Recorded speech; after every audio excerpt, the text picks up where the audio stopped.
Hey guys, we are less than 10 hours away from the official servers opening up for Wuthering Waves, so I figured I'm gonna put a compilation of some tips and resources which people can use to aid them in their first playthrough. Let's start with the elephant in the room, world exploration. Wuthering Waves has a huge emphasis on world exploration, and this is what majority of the player base is going to be spending their early game on. My fellow Genshin Impact and Tower of Fantasy players can relate. This can get tedious at times.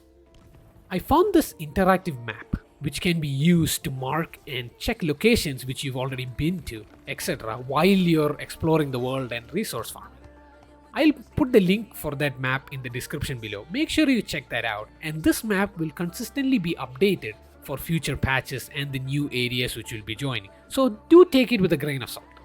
Especially since the final build of the game hasn't been released yet, there might be some information in here that does get changed. This next tip is exclusive for Genshin Impact players who are trying to play Wuthering Waves. There are a lot of items in both games which have similar function but different terminologies.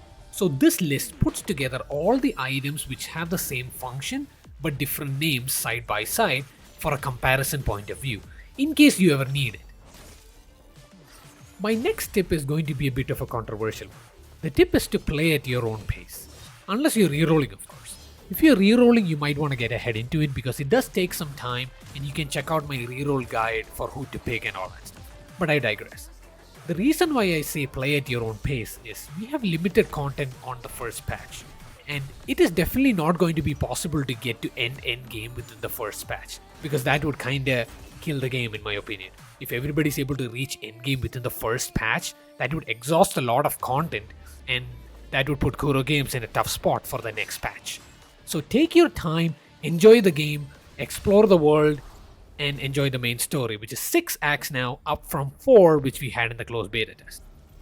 My last tip is going to be regarding resource gathering. There are a lot of materials in Wuthering Waves.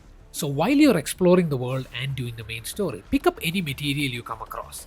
Because the general consensus from the closed beta is that some materials are harder to farm than the others, and some are also time gated. So you don't want to run into the issue where you're trying to upgrade your character and you don't have the material. There was an NPC available during the closed beta that sold you materials, but it's limited. She has a limited quantity of the materials and she runs out once you finish them.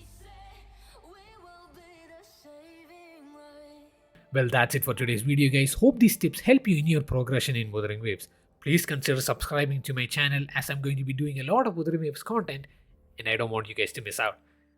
See you guys in the next one. Peace.